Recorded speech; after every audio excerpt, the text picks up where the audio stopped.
मन्त्रे ब्रह्मोपदेष्ट्रे मे गुरवे दैवताय च प्राप्याय प्रापकायास्तु नमः श्रीनिधये नमः। नमो वेंकटेशाय।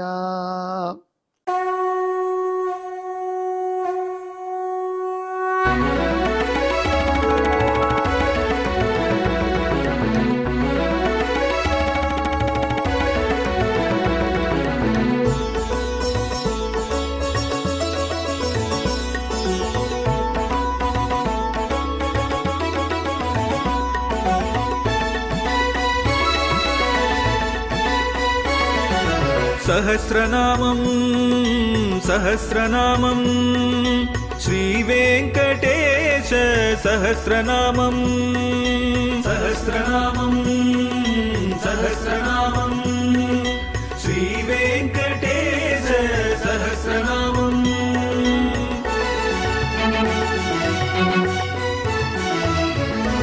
உலகில் கலிவினை தோஷம் அகற்றும் நாமம் சஹஸ்ரநாமம். உயர்வுகளை வாழ்வில் அளிக்கும் நாமம் சஹஸ்ரநாமம். திருமலையில் தினம் அர்ச்சனை நடைபெறும் நாமம் சஹஸ்ரநாமம். திருவேங்கடனின் தரிசனம் காட்டும் நாமம் சஹஸ்ரநாமம்.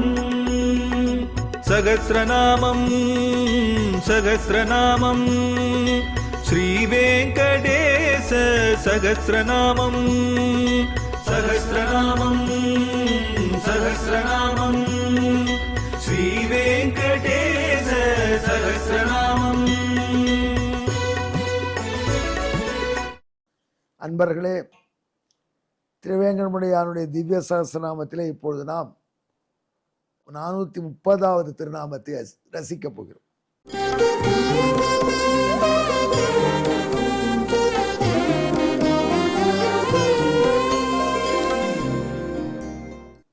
இந்த திருநாமம் நிர்விகாரகா என்பது. எம்பெருமான் புத்தனாக இருந்தபொழுது பல பேரை கவர்ந்தான். பல பேர் அவனுடைய வடிவழகிலே ஈடுபட்டார்கள். பலர் அவனுடைய சொல்லழகிலே ஈடுபட்டார்கள். ஆனால் அந்த அவதாரத்திலேயும் சில நல்ல குணங்களை காட்டி கொடுத்துருக்கான் பகவான். அதை பயன்படுத்திக்கிறவர்கள் பயன்படுத்திக்க முடியாது. புத்தர் ஒரு வீட்டுக்கு பிட்சைக்கு போனார். அந்த வீட்டுக்காரருக்கு புத்தர் மேல ஒரு கோபம். அதில் புத்தரை கண்ணா பின்னாடி ஏசினார். எத்தனை ஏசினாலும் புத்தர் பேசாமல் இருந்தார். அந்த ஆள் கேட்டான், ஏன் இவ்வளோ திட்டுறேன் பேசாமல் இருக்கேன்னா, நான் எல்லாத்தையும் உனக்கே கொடுத்துட்டேங்க, உங்கள்கிட்ட இதுக்கு நான் பிக்ஷை வாங்கணும். அப்படியே என்ன அர்த்தம்? நீ ஏசினதெல்லாம் உனக்கு தான், எனக்கு இல்லை. அந்த அவ்வளோ ஏச்சிலையும் கொஞ்சம் கூட மாறுதல் அடையாமல் இருந்தது புத்தர்கிட்ட ஒரு பெரிய அட்ராக்டிவ் பாயிண்ட். எப்பொழுதும் புனவையோடு தான் இருப்பார். புத்தர் கடவுளை பற்றி என்ன சொன்னார் அப்படின்னு சில பேர் சொல்கிறாங்க. கடவுள்னு ஒருத்தர் உள்ளா இல்லைன்னு சொன்னாரா? இவ்வளோ உபதேசம் பண்ணினார். கடைசியில் ஒரு சிஷ்யன் கேட்டான், கடவுள் உண்டா புத்தரேன்னு கேட்டான். நான் கடவுள் இல்லைன்னு எப்போவாது சொன்னேனா அப்படின்னார். மற்றவங்க கடவுள் உண்டுன்னு சொல்கிறாருக்கு தலைவர். அவன் போயிட்டான். அவர் போயிட்டாரே, நீங்கள் கடவுள் இல்லை என்று சொல்கிறீர்களா புத்தரேன்னு கேட்டான் இன்னொருத்தன். நான் கடவுள் இல்லை என்று எப்பொழுதாவது சொன்னேன் நான். அவன் தலையை பிச்சுன்னான். அவர் கடவுள் இல்லை என்று சொல்கிறாரா இருக்குன்னு சொல்கிறாரா? கடவுளை பற்றி ஒன்றுமே சொல்லலை அப்படின்னு அர்த்தம். அந்த கடவுளை பார்த்துக்கடா, ஒன்றை பார்த்துக்கோன்ற அர்த்தத்தில் சொல்கிறதா புரிஞ்சுக்கலாம். இல்லை கடவுள் இருக்காரு நம்பினா நம்பு, இல்லைன்னா போ அப்படிங்கிற அளவில் சொல்லார். இப்படி தன்னுடைய வாய்த்திறமையினால் பல பேரை அவர் மயக்கி வச்சிருந்தார். இந்த குழப்பம் பண்ணுறவங்கள்லாம் ரொம்ப பேர் ஃபாலோவர்ஸ் வச்சுருப்பாங்க. இனி கூட அரசியல்வாதிகளோட அதான் குழப்பி விட்ருவாங்க. குழப்பம் வர வர ரெண்டு கட்சிக்காரன் எங்கள் கட்சிக்காரர் தான் அவரும் சொல்லுவோம். மக்கள் பலதரப்பட்டவர்கள் அல்லவா, பலதரப்பட்ட ஃபாலோவர் நான் வச்சுட்டு பொழுது எல்லாரையும் இப்படி தான் நீங்கள் இருங்கன்னு சொன்னோம்னா தகராறாயிடும். இப்படி இருக்கலாம் அதுவும் கரெக்ட் தான், இப்படி இருக்கலாம் அதுவும் கரெக்ட் தான் அப்படின்னு சொல்லிட்டா ப்ராப்ளமே இல்லை. எங்களுக்கு ஒரு மேத்தமெட்டிக்ஸ் ப்ரொஃபஸர் இருந்தார். அவர் ரொம்ப வேடிக்கையான மனுஷன், ஜாலியான ஆள். அவர் வந்து கணக்கு ஒன்று போட்டார். எங்களோட கூட படித்த இப்ராஹிம் ஷான் மாணவர் இருந்தார், ரொம்ப இன்டெலிஜென்ட் அவர். நாங்கள்லாம் அந்த காலத்துலாம் பிஇ படிக்கணும்னா கொஞ்சம் நல்லா பாடுபட்டு தான் வர முடியும் இன்ஜினியரிங் காலேஜுக்குள்ளே.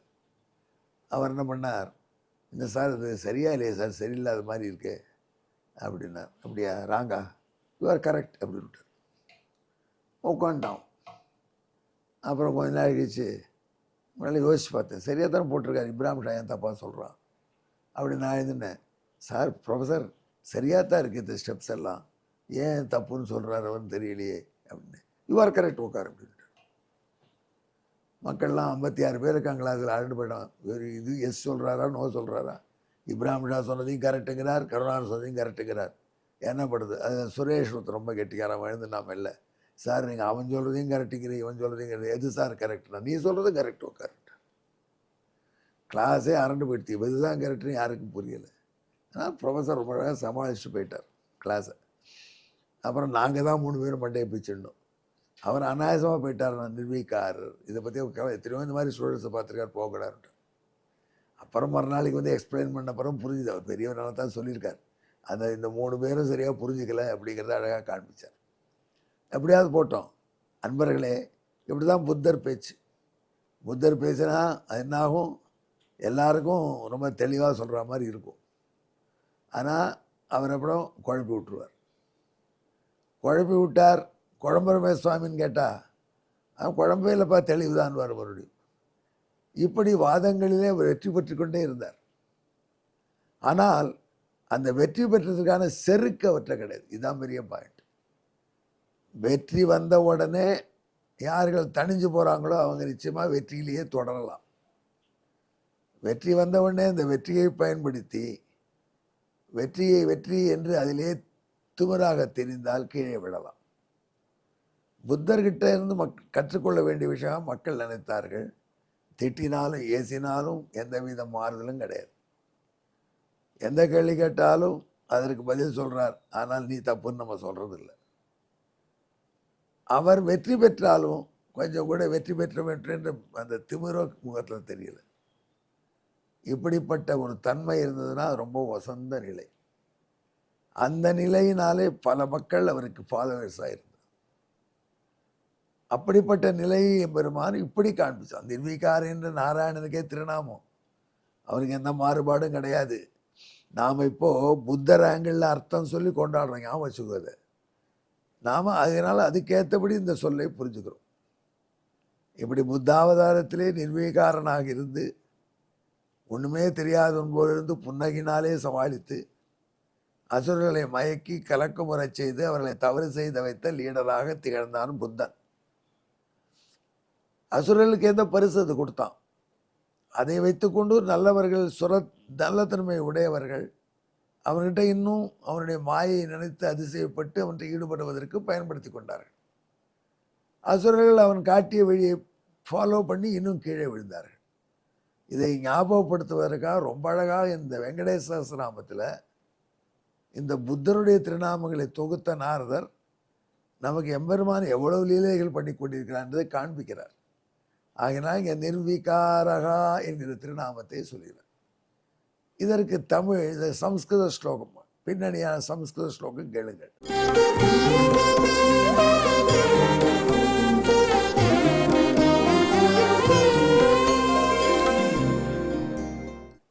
வாதேஷு விஜயேனாசௌ ந விகாரம் மனாகபி ஆப்தேதி பஜதே நாம நிவிகார இதீகசகா. எல்லாத்தோட முக்கியமானது, வாதங்களிலே வெற்றி பெறும் பொழுது அமைதியான புன்னூரில் பூத்துக்கொண்டு எந்தவித வெற்றி மிதப்பு செருக்கு அடையாமல் ஒரு விதமான மாறுதலும் அடையாமல் இருந்ததனால எல்லாராலையும் நிர்வீகார் என்று கொண்டாடப்பட்டார் புத்தர் பெருமான். இப்போ நிர்வீகாராக இருப்பது என்பது நம்ம கதையும் ஒன்று சொல்லணுமே நடுவில்.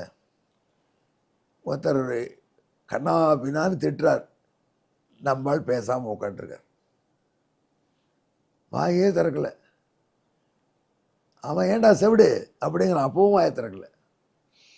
அப்புறம் நம்மள விசாரித்தேன், பேர்பட்ட நிர்வீகாரர் இவர் அப்படின்னு. அங்கே பார்த்து இன்னொருத்தர் வந்தாருன்னா எப்படி நிர்வாகரே இந்த சுவாமி தான் இருக்கணும். ஓய் அந்த ஆளு டமார செவடியா என்ன சொன்னான்னு தெரியாது, நீ வேற கிட்டக்க போய்த்தியான்னு சொல்லிடாத. அப்போ கோவம் வந்து அடிக்க போயிட போகிறார். அவர் காதில் விழுந்து கொடுத்துனா விஷயம் வேற, அவர் செவிடு, அதனால ஒரு அசைவும் இல்லாமல் இருக்கார். அதனால் அந்த மாதிரி நமக்கு திறமையின்மை அல்லது புலன்களிலே பிழை இருந்து நாம் இந்த விகாரத்தை அடையாமல் இருந்தால் அது அதிசயம் அல்ல. சொல்வதையெல்லாம் கேட்டு புரிந்து கொண்டு உணர்வோடு இருக்கக்கூடிய நிலையிலே நாம் நம்மை திட்டுபவர்கள்ட்ட கோச்சிக்காம, அதே நாம் வெற்றி பெற்ற பொழுது அதற்காக வெற்றி விழா கொண்டாடிக்காமல் நம் கடமையை செய்து போகிறோமே, அந்த விகாரம் இல்லாத மாறுதல் இல்லாத நிலை நமக்கு வேண்டும். அது வர வேண்டும் என்றால் திருவேங்கடமுடையானை தியானம் பண்ணி கொண்டு அவன் புத்தாவதாரத்திலே அழகாக செய்து காட்டிய இந்த லீலையை தியானம் சொல்லக்கூடிய திருநாமத்தை ஜெபிக்கணும். எங்கே என்னுடன் கலந்து இந்த திருநாமத்தை ஜெபியுங்கள். திருவாரம் என்ன? நிர்விகாரகான்னு சொன்னோம். இதுக்கு சம்ஸ்கிருத அடிப்படையும் சொன்னோம். இப்போ தமிழ் அடிப்படையை சொல்கிறேன். வாதில் வென்றும் சருக்கற்ற வாதி பெருமான் புத்தன், எனவே அவனை நிர்விகாரன் என்றே கொள்வாராமே. இந்த நிர்விகாரனாக இருப்பவர்கள் தான் பல இடத்துல வெற்றி பெறுகிறார்கள். அந்த நிர்விகாரன் என்பதுக்கு எவ்வளோ பொருள் சொல்லலாம். நான் ஓரளவு பொருளை சொன்னோம். டென்ஷன் இல்லாதவர் என்று அர்த்தம் வரும். யார் ப்ரெஷரை அப்சார்வ் பண்ணிக்கிறார்களோ அவர் நிர்விகாரர். அடிக்கடி மேட்ச்சில் பார்ப்பீங்க, இதை சொல்லுவாங்க, 2 டீம் இருக்குது, எந்த டீம் ஜெயிக்கும் இன்றைக்கின்னா ஃபைனல் மேட்ச் இதுன்னா, யார் ஃபைனல் மேட்சோடைய ப்ரெஷரை அப்சார்வ் பண்ணிக்கிறாளோ அவர்கள் ஜெயிப்பார். அதாவது ஃபைனல் மேட்ச் இது, இதில் தோல்வியுற்றால் என்னாகும் என்ற அந்த விகாரத்தை, அந்த மாறுபாட்டை நெஞ்சிலே வைத்து கொண்டு விளையாடலாம் போயிடுவாங்க. அதெல்லாம் அட்டாக் பண்ணாதபடி அதில் அஃபெக்ட் ஆகாது இருந்தால் வெற்றி. அந்த நிலையிலே புத்தர் வாழ்ந்தார். வெற்றி பெற்ற பொருள் கூட, வெற்றி கொண்டாடும் கூட எந்த மாறுதலும் இல்லாமல் இருந்தார். ரொம்ப பெரிய விஷயம் அது. அந்த தன்மை நமக்கு வரணும். அது வருவதற்கு வெங்கடாஜலபதியை தியானம் செய்து கொண்டு இந்த திருநாமத்தை ஜெபிப்போமாக. எங்கே என்னுடன் கலந்து ஜெபியுங்கள். நிர்விகாராய நமஹா. நன்றி. நமோ வெங்கடேசாய. வணக்கம்.